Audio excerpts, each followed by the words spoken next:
जय श्री कृष्ण मित्रों, मैं ऐश्वर श्री राम शर्मा। आज हम बात करने जा रहे हैं वास्तु वैदिक पद्धति से किस प्रकार अपनाया जाए। मैं वास्तु देवता का चयन करके मैं एक फोटो तैयार किया हूं। इससे हमको मालूम पड़ेगा कि कहां पर ये नॉर्थ ईस्ट का कोने में अगर यहाँ दरवाजा बनाया जाए तो वास्तु देवता का सर लगेगा। सर पर कभी भी वहाँ मेन गेट दरवाजा का नहीं बनाना चाहिए। आप इधर बना सकते हैं या तो इधर बना सकते हैं। ये दरवाजा, ये गेट बनाने से खाली जगह रहती है। अगर इधर गेट बना लिया नॉर्थ ईस्ट के कोने में तो इसके सर लगेगा, वास्तु देवता का अपमान होगा, वो आपको धन धान्य ऐश्वर्य नहीं देगा। यहाँ पर आप दरवाजा बनाना या यहाँ पर आप दरवाजा बना सकते हैं। ये खाली जगह पर जो भी है आप दरवाजा दे सकते हैं। ये दिशा का अनुकूल है। और आपका शयन कक्ष जो है साउथ वेस्ट के कोने में आप रखना जरूरी है, क्योंकि ये वास्तु देवता का पैर है। वास्तु देवता का पैर पर सोने से वास्तु देवता खुश हो जाते हैं और आपको माला माल कर देते हैं। ये मैंने बहुत ही अच्छी ढंग से ये बनाया हूं वास्तु के हिसाब से। जब नया भवन का निर्माण होता है तो वास्तुदेव प्रकट हो जाते हैं और उसमें वास्तु लगना शुरू हो जाता है। अब कई चीनी जो है यंत्र आ जाते हैं, लेकिन देखो घर में रखने से ये शनि महाराज, ये राहु महाराज, घर में कभी भी यंत्र नहीं रखना चाहिए। ये नेगेटिव प्रभाव देते हैं, लेकिन ये जो है बहुत ही गलत है। इतना यंत्र कभी भी घर में नहीं रखना चाहिए। एक या दो यंत्र रख सकते हैं। इतना इकट्ठा करने से नेगेटिव प्रभाव आपको देता है। तो ये वास्तु देवता का मैंने जो चित्र आपको बताया वो 101% कारगर सिद्ध होगा। अब मैं बात करने जा रहा हूं मकान कहाँ आप बना सकते हैं, मकान का चयन कहाँ आप कर सकते हैं। पहले बताऊंगा मकान आपको कहाँ नहीं बनाना चाहिए। जहां पर शमशान घाट हो वहां कभी भी मकान नहीं बनाना चाहिए। जहां पर किसी की घर में हत्या हो गई हो वहां पर आप कभी भी नहीं रहना चाहिए, क्योंकि वो मृत व्यक्ति की आत्मा रूह वहां एनी टाइम भटकती रहती है और रहने वाले को पीड़ित करती रहती है। जहां पर हॉस्पिटल हो वो नजदीक में कहीं पर आप मकान का चयन नहीं कर सकते, मकान आप नहीं ले सकते। जहां पर मांस की दुकान हो उसके नजदीक पास में कभी भी आप मकान नहीं लेना चाहिए।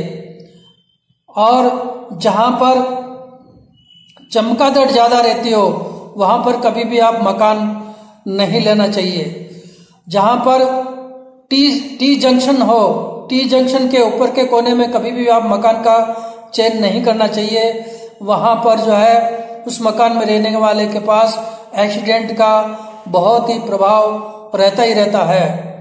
चौरस्ते पर मकान नहीं लेना चाहिए। चौरस्ते पर आप दुकान लगाए तो बहुत ही फलीभूत सिद्ध होता है, लेकिन वहां चौरस्ते पर आप मकान का रहने का चयन नहीं कर सकते, क्योंकि वो नेगेटिव प्रभाव देता ही देता है। अब मकान का चयन कहाँ कर सकते हैं। मकान का चयन जहां पर पानी की व्यवस्था अधिक हो, जहां हरियाली हो तथा वो डाब का पौधा वहां पर उगा हुआ रहता है, वो उस तरफ आप मकान का चयन कर सकते हैं। ये वास्तु विशेषज्ञ आप दे करके भूमि का आप चयन कर सकते हैं। अब मैं बात करने जा रहा हूं मकान के अंदर कौन कौन सी चीजें रहना चाहिए, कौन कौन सी चीजें नहीं रहना चाहिए। सबसे पहले मकान का मुख्य दरवाजे का आप चयन करना चाहिए। साल में एक बार आप आम के पत्तों का तोरण बनाना जरूरी है मकान का, और महीने में एक बार हल्दी का आप पोंछा लगा सकते हैं। उससे क्या है पॉजिटिव प्रभाव देता है। घर में मकड़ी के जाले इत्यादि नहीं रहना चाहिए। मकान में टूटी हुई चीजें, टूटा हुआ कुर्सी, टूटे हुए बर्तन, टूटा हुआ ग्लास तथा ये सब चीजें, टूटी हुई जो वस्तु, घड़ी जो बंद घड़ी रहती है, घर में पानी टपकता है इत्यादि, आप उसको सुचारू रूप से कर करके मकान में रहना चाहिए। अब ईशान्य कोण थोड़ा मकान का नीचे रहना चाहिए, साउथ वेस्ट थोड़ा ऊपर रहना चाहिए। इसका मतलब है कि पानी का बहाव जो बारिश का जो आता है तो ईशान्य कोण में चले जाता है। इसलिए मैंने क्या किया, कुछ न कुछ आप मकान में वास्तु दोष लगा रहता है, इसलिए मैंने वास्तु दोष की जो ये फोटो तैयार करके दिया हूँ, ये आप घर में वास्तु दोष निवारण का फोटो आप लगाना जरूरी है। वास्तु दोष निवारण ये क्यों जरूरी है? क्योंकि अगर पानी का भी बहाव आप किस तरह से ले जा रहे हैं, कोई साउथ की तरफ पानी जो वर्षा जल जो है उधर भी दे देते हैं और कोई साउथ या वेस्ट की तरफ देते हैं, ये गलत है। और ड्रेनेज का पानी और जो बारिश का पानी एक ही नल दिया गया है तो वो भी गलत है। इसलिए वास्तु दोष निवारण का आप पूजा में आप रख सकते हैं। ये पूजा में रखने से आपको वास्तु दोष का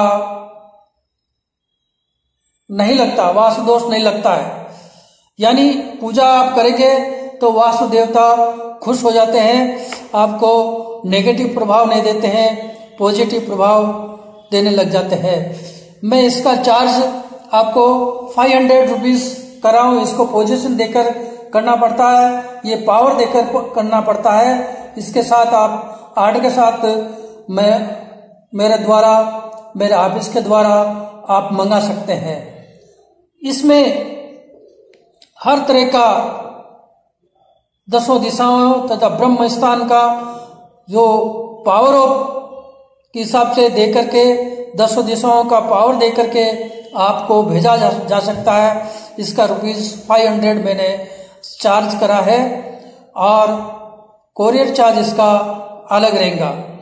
तो ये मेरे चैनल के द्वारा मैं आपको भेजाया हूँ और नई नई ज्ञान की जानकारियाँ एसो श्री राम शर्मा की तरफ से आपको मिलना शुरू हो जाएंगी। ये चीज आप एक बार मकान एक बार बना सकते हैं जिंदगी में, लेकिन अच्छा बनाओ और वास्तु के अनुसार बनाइए। इसे बनाने से आपको हर प्रकार के संकटों का निवारण होता चला जाएगा।